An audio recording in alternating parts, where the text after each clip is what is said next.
let alone an African-American young man growing up without a father, my life was screwed. So my entire life, I lived a checklist. I checked off all the things that I did or didn't do that the statistics told me that I would or wouldn't do. I wasn't dead at age 21, which was awesome, although I buried a few of my friends. I never went to jail, though I came close a couple times. I can't talk about that right now. I didn't have any children. I graduated from college and went back and got a master's degree, an MBA. So I checked off all the things that people told me that I could not do. But now, 3 words, 7 letters, literally brought me to my knees. In fact, when Denise first told me she was pregnant, I was in Charlotte, North Carolina, and she called me because she had gone to the doctor's office to confirm. And I was in such shock. She was actually hurt that I wasn't excited.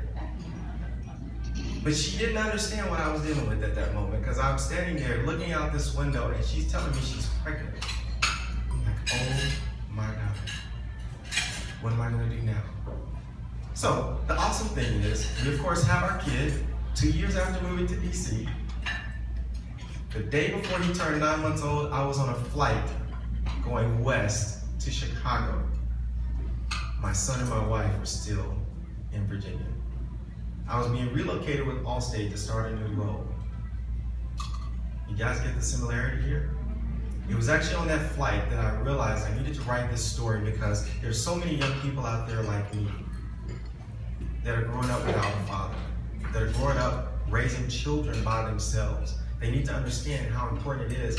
Like I did, I went back and I got my family. We just celebrated 10 years of marriage just last month. And our son is now 7 years old, and I could not imagine a day without that kid. He is my everything, just like my wife is my everything, and I realize how important my role is, not just in my own son's life, but in the lives of other young people. So when I go to the school in the middle of the day, because I can, because I own my own business, so I can go, I love it. But when I walk into that classroom and I have all these kids pulling on me and tugging at me and play with me and teach me how to dunk a basketball, only because it's 7 foot. I got a vertical, only to 7 feet, especially at 43 in my back.